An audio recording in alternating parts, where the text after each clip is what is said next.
दिन का वक्त था। सूरज हल्की रोशनी के साथ आसमान पर फैल रहा था।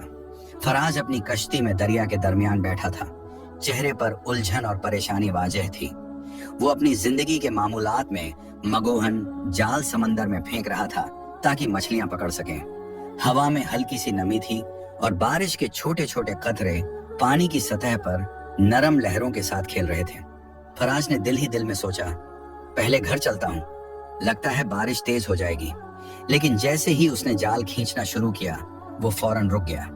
जाल का वजन मामूल से कहीं ज्यादा भारी था। फराज की आंखों में हैरत और बेचैनी दोनों एक साथ झलकने लगे। उसने जोर लगाकर जाल कश्ती में खींचा और जब वो जाल कश्ती में आया तो उसकी आंखें हैरत से खुली की खुली रह गईं। जाल के अंदर कोई मछली नहीं थी, बल्कि एक लड़की दुल्हन के लिबास में बेहोश और पानी में नम पड़ी हुई थी। फराज की धड़कन तेज हो गई।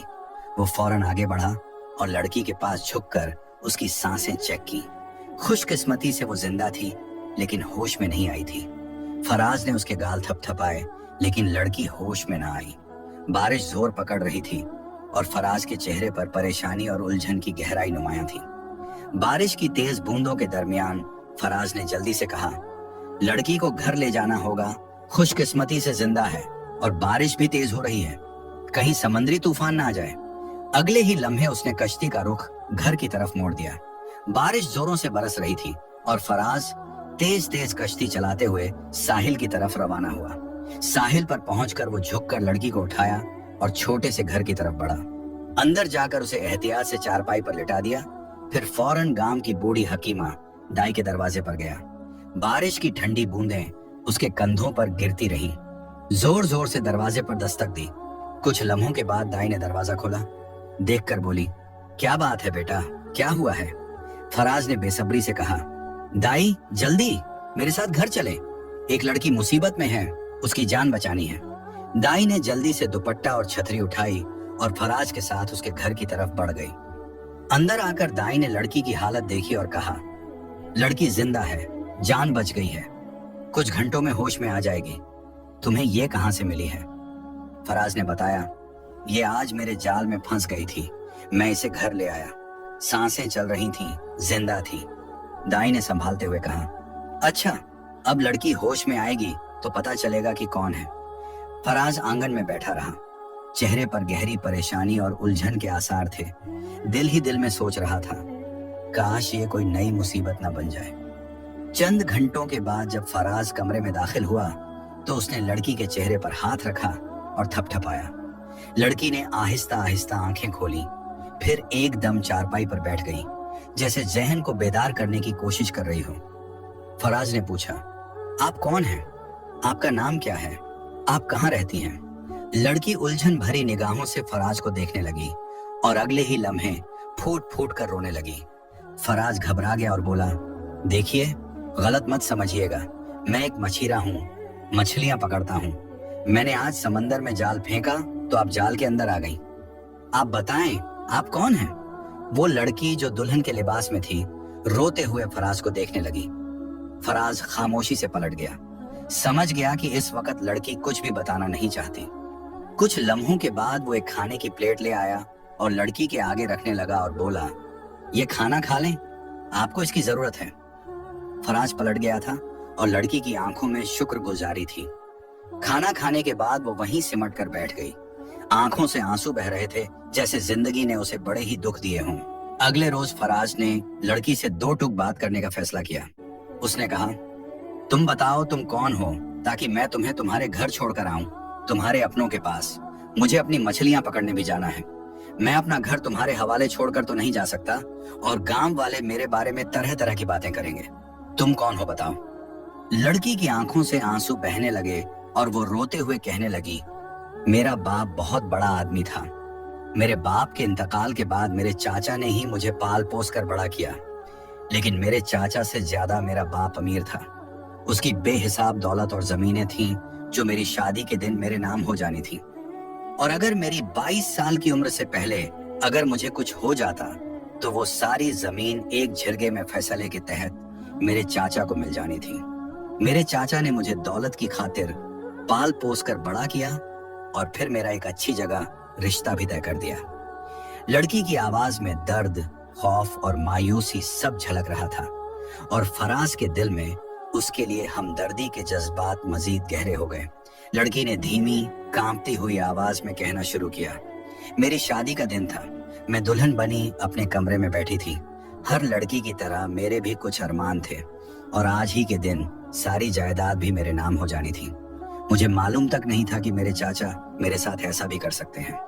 जिस लड़के से मेरा रिश्ता हुआ था, मैं नहीं जानती थी कि वो कौन है। वो आंसू साफ करते हुए आगे बोली, अभी मैं अपने कमरे में ही थी कि मुझे किसी की कॉल आई। फोन पर कोई कह रहा था कि मेरे चाचा को हार्ट अटैक आया है और वो हवेली की पिछली साइड में जमीन पर पड़े हैं। मैं फौरन घबरा गई।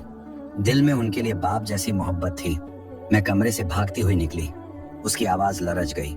जब मैं घर के पिछले हिस्से में पहुंची तो वहां कोई नहीं था। उससे पहले कि मैं कुछ समझती, किसी ने मेरे मुंह पर रूमाल रख दिया और सब कुछ अंधेरे में डूब गया। फराज खामोश खड़ा सुनता रहा और लड़की की आवाज टूटती चली गई। जब मुझे होश आया तो मैंने खुद को एक जंगल में पाया। 2 आदमियों ने मुझे रस्सियों से बांधा हुआ था और वो आपस में बातें कर रहे थे। एक ने कहा, लड़की के तो अच्छे खासे पैसे दिए हैं चौधरी साहब ने। लड़की के आंसू तेजी से बहने लगे। मैं उनकी बात समझने की कोशिश कर रही थी। मैंने चीख कर कहा, मुझे छोड़ दो। तुम नहीं जानते, अगर मेरे चाचा को पता चला कि तुमने मुझे अगवा किया है तो वो तुम्हें जिंदा नहीं छोड़ेंगे। उसने कपकपाते हुए कहा। वो दोनों आदमी कहखा लगाकर हंसे और बोले, तुम्हारे चाचा ने ही हमें ये सब करने को कहा है। तुम रास्ते से हट जाओगी तो झिड़गे के मुताबिक सारी जमीन तुम्हारे चाचा के नाम हो जाएगी। उसने हमें तुम्हें मारने के लिए बहुत से पैसे दिए हैं। लड़की की सांस भारी हो गई। ये सुनकर मेरे कदमों तले से जमीन निकल गई। मैं यकीन नहीं कर पा रही थी कि वो इंसान जिसे मैं अपना सरपरस्त समझती थी, वो इतना नीच भी हो सकता है।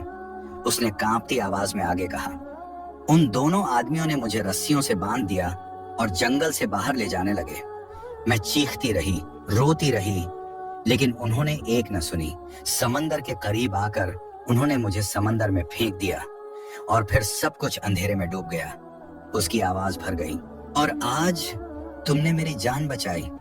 लड़की अपनी कहानी सुनाकर फूट फूट कर रो रही थी और फराज की आंखों में हमदर्दी के जज्बात उभरने लगे। फराज ने कहा, आप फिक्र न करें, आप कुछ दिन मेरे घर पर रह सकती हैं।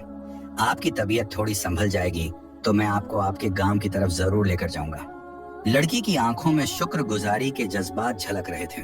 उसने अपना नाम अस्मा बताया और यूं अस्मा फराज के घर में रहने लगी। दिन भर फराज मछलियां पकड़ता, शाम को वापस आकर आंगन में चारपाई लगाकर सो जाता और कमरा अस्मा को दे दिया गया था। चंद दिनों के बाद ही अस्मा की तबीयत संभल गई।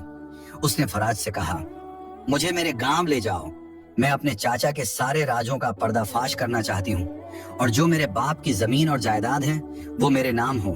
मैं अपने बाप की वसीयत के मुताबिक गांव में अस्पताल और स्कूल बनाना चाहती हूँ ताकि यतीम बच्चे मुफ्त तालीम हासिल कर सकें। फराज ने कहा, ठीक है। यूं फराज अस्मा को लेकर कश्ती में सवार हुआ और गांव की तरफ चल पड़ा। फराज की आंखों में एक अनजानी सी उदासी उतर आ गई थी। उसे अस्मा से अजीब सा लग रहा था, मगर वह जानता था कि उसकी हैसियत इतनी नहीं कि वह अस्मा से अपने दिल की बात कह सके। वह एक अमीर बाप की बेटी थी, करोड़ों की मालकिन, और फराज एक सादा सा मछीरा। 2 दिन के यानी सफर के बाद कश्ती एक किनारे पर रुकी और दोनों जंगल की तरफ चल पड़े। जंगल के रास्ते से ही अस्मा का गांव आना था। दोनों चलते जा रहे थे और बीच में खामोशी छाई हुई थी। फराज की आंखों में बेचैनी और दिल में दर्द था। जब दोनों गांव के बीच पहुंचे तो एक अजीब मंजर ने दोनों को चौंका दिया। अस्मा का चाचा चौधरी बड़े शान से कुर्सी पर बैठा था और मायक हाथ में लिए लोगों से कह रहा था, देखा तुम लोगों ने, मेरी भतीजी जिसको मैंने पाल पोस के बड़ा किया, उसने हमारी इज्जत को खाक में मिलाकर चली गई। उसने हमारी इज्जत का भी ख्याल न किया।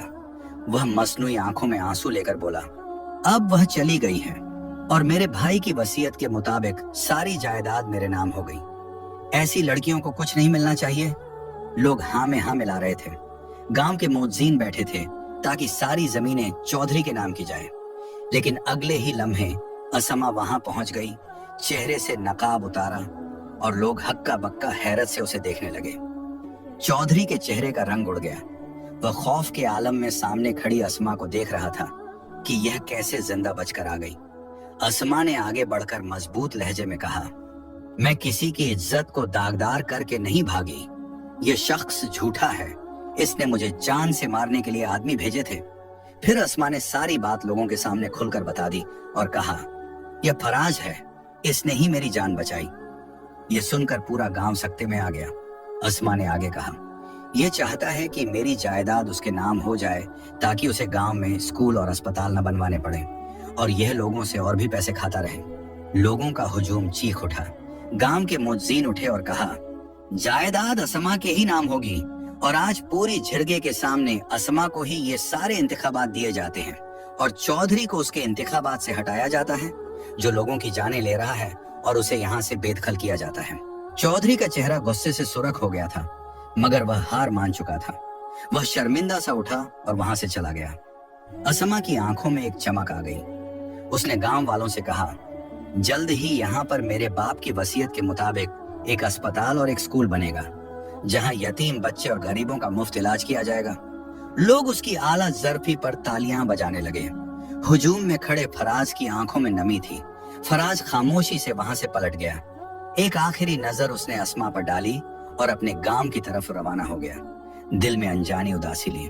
फराज कश्ती में सवार अपने गांव की तरफ लौट रहा था, मगर दिल और आंखों में अनजानी उदासी छाई हुई थी। जिंदगी मामूल पर आ गई थी, मगर दिल का एक कोना जैसे हमेशा के लिए खाली रह गया था। दिल तो जैसे अस्मा के पास ही रह गया था। वह अक्सर उस दिन को याद करता जब पहली बार उसे देखा था। यूं दिन गुजरते गए, लेकिन फराज का दिल कभी मुकम्मल सुकून न पा सका। एक रोज वह दरिया के किनारे उदास सा बैठा था, आंखों में नमी और दिल में बेकरारी के साथ। वह अपने दिल को समझा समझा कर थक चुका था। बस माँ ये उसके नसीब में नहीं थी। कहाँ वह यह गरीब मछीरा और कहाँ वह महलों की मालिक। तब अचानक उसने दूर से एक कश्ती आती देखी।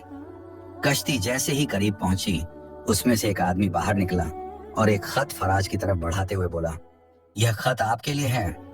फराज ने हैरत से पूछा, मेरे लिए? किसने भेजा है? आदमी बोला, ये हमारी अस्मा बीबी ने आपके लिए भेजा है।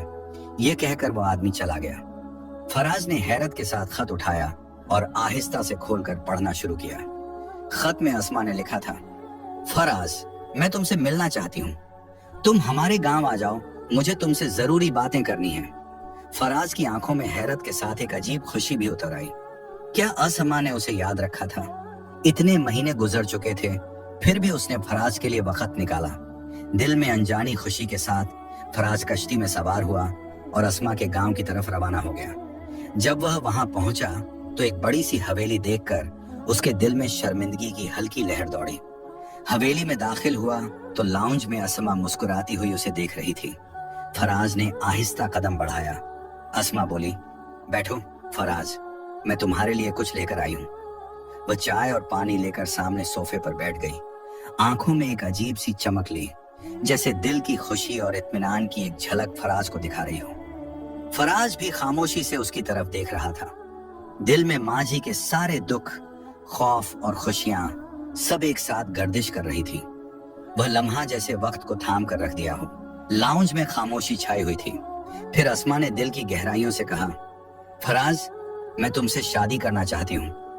फराज की आंखें हैरत से खुल गई थीं। वह बस उसे देखता रहा, दिल में खुशी और हैरत का अजीब सा मिला जुला एहसास लिए। अस्मा ने आगे कहा, तुमसे बेहतर शख्स मुझे कभी भी नहीं मिल सकता। जब तुम मुझे गांव छोड़ने आए, तुमने देखा कि सारी जमीन और जायदाद मेरे नाम हो गई। अगर तुम्हारे दिल में जरा भी लालच होता, तुम उस वक्त रुक जाते, मुझसे कुछ भी मांगते। लेकिन तुम एक ईमानदार और साफ दिल इंसान हो। मुझे तुमसे उसी दिन मोहब्बत हो गई थी। उसने थोड़ी देर रुककर फिर दिल की बात आगे बढ़ाई। जब मैं तुम्हारे घर में रही पूरे 10 दिन, तुमने मेरी हिफाजत की। एक बार भी मुझे गलत निगाह से नहीं देखा। तुम जैसा इंसान मैंने आज तक नहीं देखा। फराज की आंखें हैरत और मोहब्बत से भर गईं।